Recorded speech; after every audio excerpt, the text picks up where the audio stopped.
Hi everybody, hope you're well. Thanks for clicking on my channel. If you like what you see, please feel free to smash that subscribe button down here. And secondly, if you've got any comments to make, either those comments or those comments, please feel free to put them in the section below.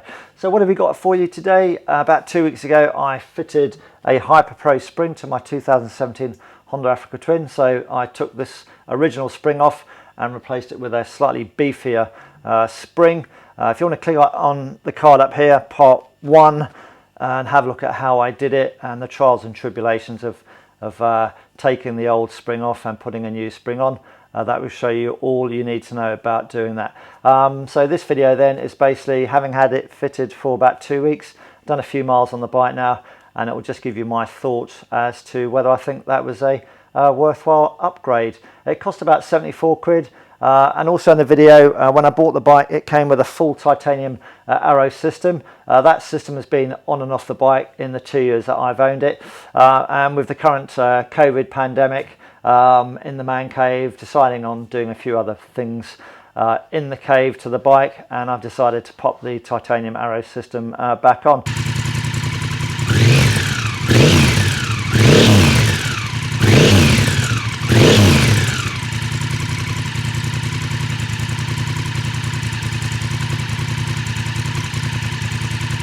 So without further ado, I reckon we should go for a spin. Let's go. So guys, and here we are then out on the Africa Twin. So like I said, I've owned the bike for 2 years. When I bought it, it was already 2 years old, and I purchased it from a local dealer. So when I got the bike, it actually came with a Arrow full titanium exhaust system, together with the original, which was in a box. The Arrow system has been on and off the bike. But during the COVID thing and all that, one needed stuff to do in the man cave, and I decided last week to take the original exhaust off and put the Arrow full titanium system back on. The guy that owned the bike before me, he's the chap that put the exhaust system on, and he actually did get a remap done. So there's no problem with putting the full system on with the fueling, etc. So yeah, so that should be the bike running with the correct mixture and all that kind of stuff. Yeah, I've got to say, it's a nice looking system. It is a little bit poppy bangy with my wife on the back. Well, that was another reason I took the exhaust system off. A bit noisy on the back for her, but now with the exhaust system on and the wife's not on, it's actually quite nice, got to say. When you're on constant throttle, it's not noisy at all.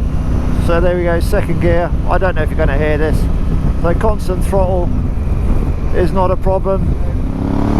Open the throttle up. I don't know if that's going to come out on the audio, but you get that deep barp sound, which is quite fruity in fairness.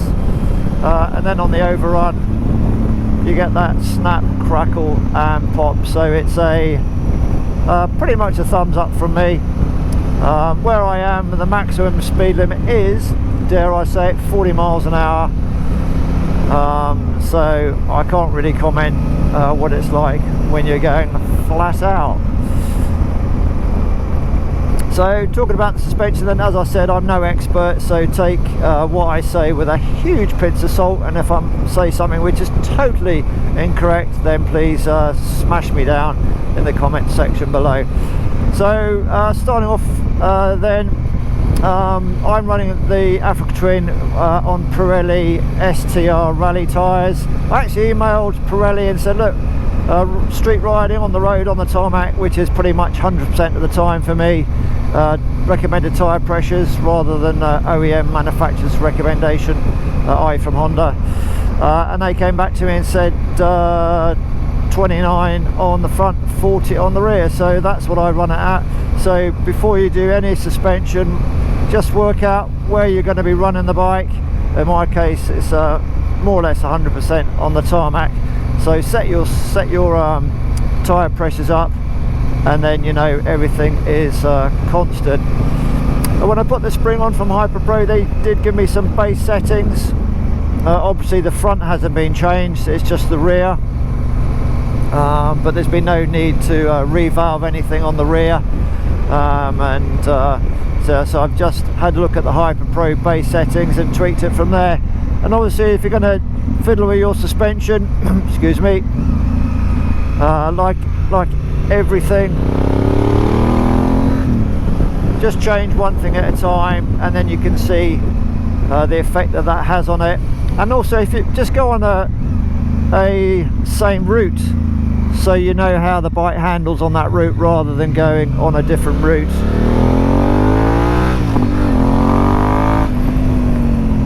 It does sound fruity, I have to say. Yeah, so just keep the route the same and then make a single adjustment and then see whether that's works for you or doesn't work for you. But I've actually sorted this suspension out now and it works really well.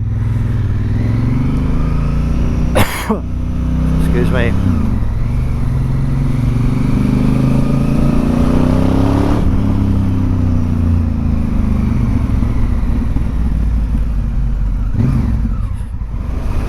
What you need to do, guys, is just have a look on that big wide internet, and I've sort of dialed into Dave Moss Tuning. Again, there's going to be a link below, just to get a bit of an understanding as to the magic black art of suspension setting. I've never set the suspension before on any of my motorbikes, been running for years, and just followed the stuff on YouTube, predominantly from Dave Moss.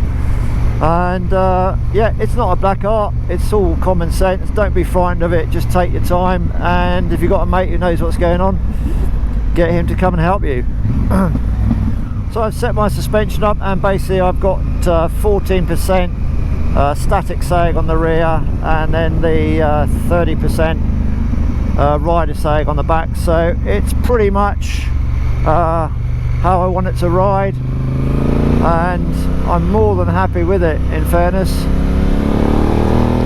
Obviously when you set the suspension up, some of the stuff you need a bit of an assistant, so get a mate of yours again to help you, and then go and take the bike for a ride. Once you've twiddled something, yeah, go and take the bike for a ride and see how it handles. Just do one change at a time, go around your route, and then see if that's a good change or a bad change. As far as the HyperPro spring goes, not that I'm an expert, but it does what I need it to do. Certainly the ride height on the rear has increased. Thank you very much, I'll get through there. Very kind of you. Thank you. Certainly the ride height has increased with that suspension rider sag being set. I'm 5'9", average builds. I think out of the shower I'm 75 kilos, all my kit on about 85 or something. With that correct sag set, I am not able to flat foot the bike. Well, I wasn't able to flat foot it before. It certainly increased the ride height, so I'm a bit more than or a bit less than tippy toe. So if I just tilt the bike to the side, as you can see on the video here, I can flat foot it, but with both legs down I've got more than tippy toes on the floor, should we say. So if you're going to go for the HyperPro recommended kit, which raises seat height by 20mm, then depending on how tall you are, you might not be able to touch the ground with both feet down. And I've got my seat set on the low setting as well. HyperPro give you some base settings, so I've tweaked the suspension, and I just flashed the settings that I've got front and rear on the screen here, so they work for me. But obviously as a bike gets older, things don't perform as well. The fluids inside the front forks, the nitrogen stuff in the rear shock, age changes things. So what might work for me might not work for you, depending on the age of the bike. So again, I'm not an expert, but what I have noticed is the bike certainly rides better. Although I had set the suspension up before I put the new spring on, So like all these things, take it out, give it a whirl and see what you think. But I've got to say, at the end of the day, it's definitely a big thumbs up for me, and I know that when I get the wife on the back with my side cases and top box, when we go away, I've got enough preload left to wind it up and give me the correct suspension travel as well. So I've got to say, all in all, it's a huge thumbs up from me. But if you've got a spare 74 quid and a little bit of know-how, I'd certainly recommend whacking on that Hyper Pro spring. It certainly gives you more options for suspension, certainly when you're carrying a bit more weight, because we all know the Africa Twin can be a little bit soft on the rear end. So final thoughts are, for 74 quid, it's a bit of a no-brainer really. Order it. I ordered mine through Rugged Roads and I thoroughly recommend it. So guys, hope you enjoyed the video. Go and get a new spring, and see you all again soon. Ride safely.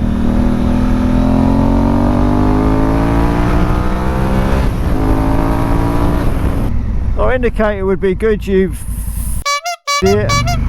Try indicating.